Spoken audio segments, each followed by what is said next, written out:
Welcome to my channel, Illuminate Atheism. Today I'm going to be reacting to another atheist content creator by the name of Casey Malone. The other person in this video who she's taking a clip from is Britt from No Nonsense Spirituality, so you know, and they're talking about being a spiritual atheist, and that's what I'm going to be addressing. So let's get into it. But have you ever noticed that a number of prominent YouTube atheists once were conservative evangelical Christians? First of all, go give her a follow. It looks like she's kind of new to TikTok. She only has 1,000 followers, but her content is fantastic, so go check her out. For me, I have self-identified as a spiritual atheist. That's the phrase that kind of felt most authentic to me. But if there was one thing that would get me to change from identifying as an atheist, it would be this concept and how men have turned atheism into a male-centered identity space. And I already kind of came from one of those. What I see from this space is atheism being used as a superiority thing, where in religion you just thought we have the truth and the world is lost, and now it's we have reason and the rest of the world is stupid and all believers are stupid. I just want to stop that real quick because not all believers are stupid, obviously. There's been tons and tons of smart people who are clearly not stupid, who are religious. However, what I will say is that no one is immune to being mistaken, whether you are super intelligent or not. I see this with debate replacing inquiry. Instead of being curious about people and why beliefs exist and what needs they meet or how people change, people are only listening for what's your logical contradiction that I can type into the comments? And they're not really listening to you as a human being. They're just waiting to find this low-hanging fruit that they can debate.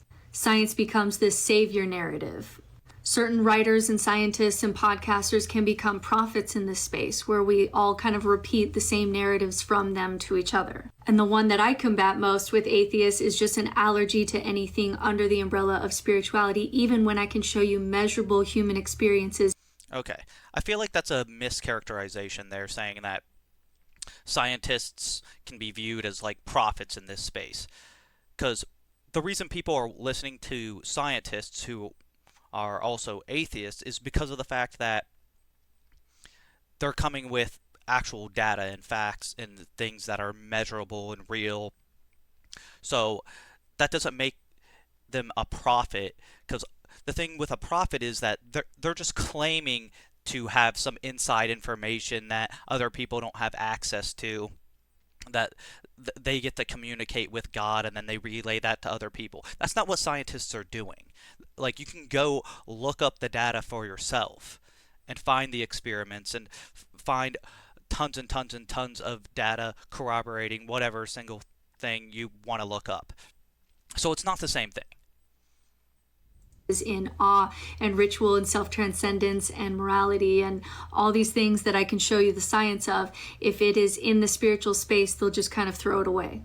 This was part of my disconnect with Matt Dillahunty, where I was trying to explain that reclaiming the word spirituality can do really good things for secularism, and he was just like, doesn't matter, make up a new word. And it's like, one person making up a new word is not really an effective strategy for this space just because you have a particular allergy with this word.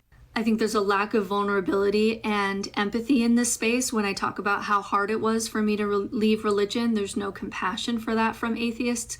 It's all certainty and detachment.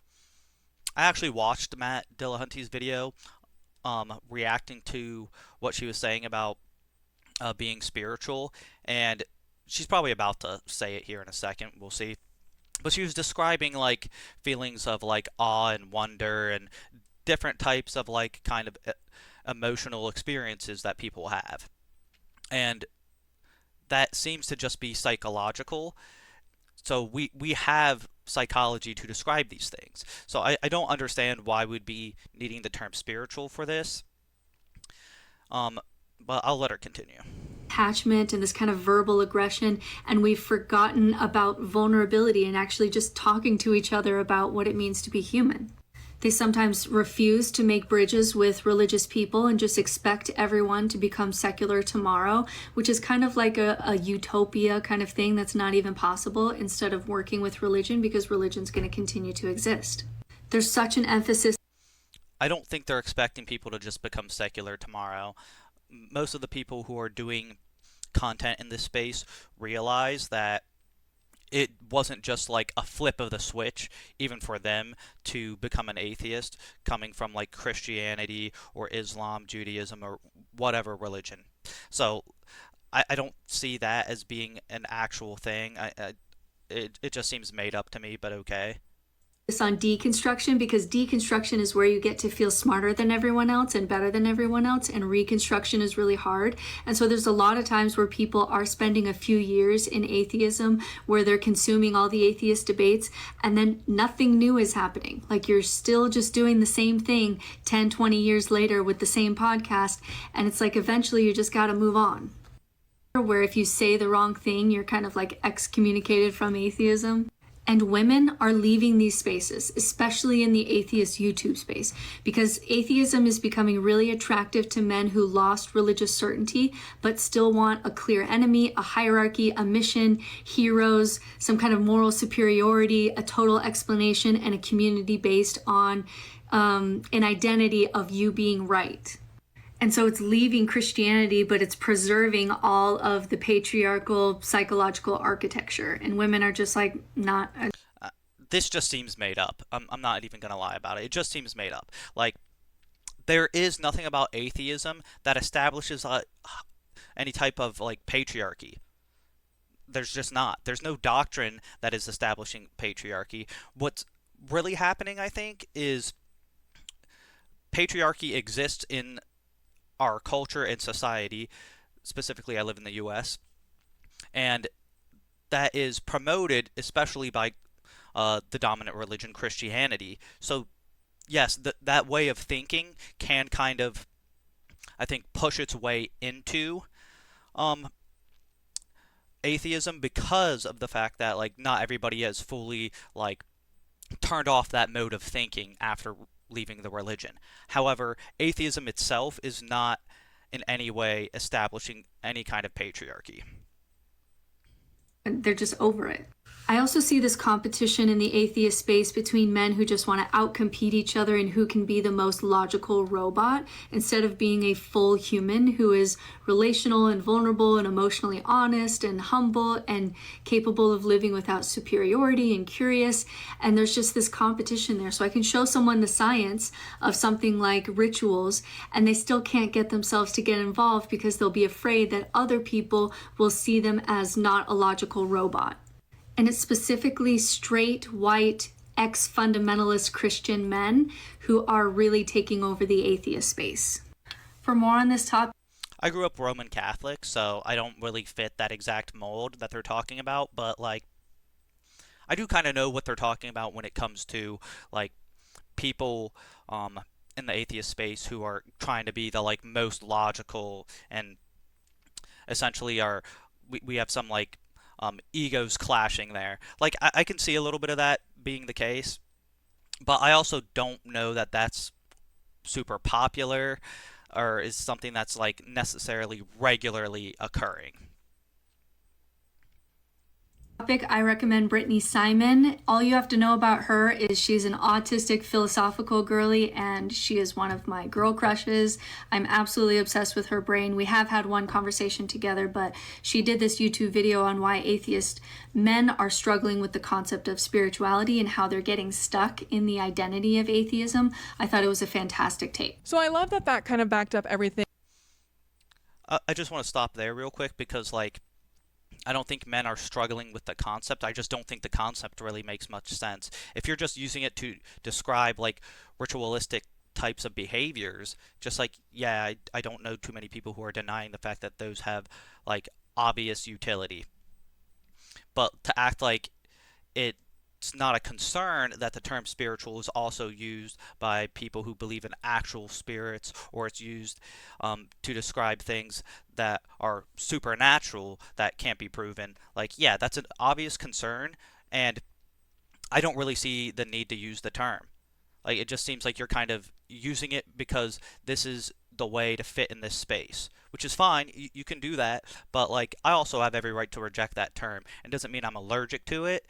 What it means is that you have a term that I don't think is very specifically defined.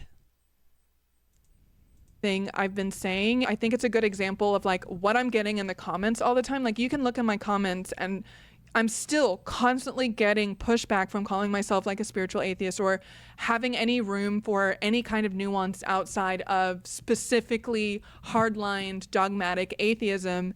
And it's exhausting. And What dogma? What dogma goes with atheism? The only thing that atheism is establishing is a negation of theism, a lack of belief in God.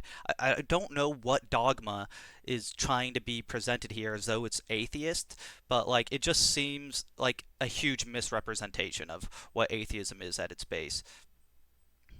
obviously, like my audience, you guys are perfect. You guys love living in the nuance. You're not very us versus them, black and white. Like you understand there's a little bit of gray. You guys are perfect. But for the most part, like this entire sphere has just really shifted my perspective on like where my values really lie because of course I get comments here and there of people, wanting to be supportive and saying like, hey, I saw you in the debate, and you did a really good job like proving those Christians wrong. Like, thank you, that's great, cool. But the most meaningful feedback I get from my content has never been about like, wow, you totally owned that Christian, like you slayed, the most meaningful feedback I get, the messages I most often get from random people who are sending me a DM or an email are like questions about how to leave the church, like how to be on the other side of a deconversion and not being religious anymore, not identifying like that. Like, how do I tell my wife or my parents that I don't believe in God? Or how do I get rid of this fear of hell, even though I don't really think hell is real? Like, I'm still scared of it. Like,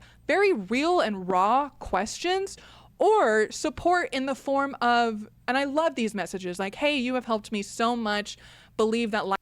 Okay, I just kind of want to stop it there because, like, these white male atheists that they kind of just want to talk smack about are talking about the negative effects that, like, hell has on people in the real world and how Christians use it to control people, especially. So, like, it's not something that's not being talked about.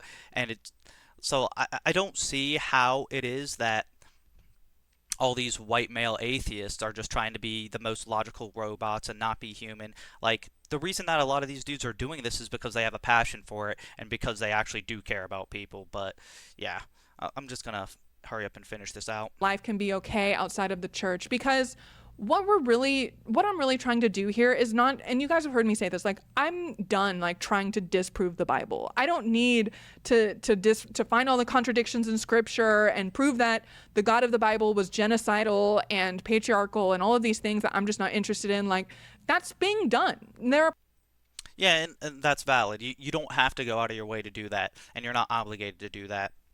But this section of the video that I wanted to react to is pretty much over. In closing, I just want to say that like the term spirituality doesn't really seem to have any specific definition. It means different things to just about every person who uses it, and I don't see why white male atheists in particular are somehow obligated in your view to somehow use this. Well, or your view or Brit's view. And it just seems ridiculous to me and a complete, like, almost waste of time.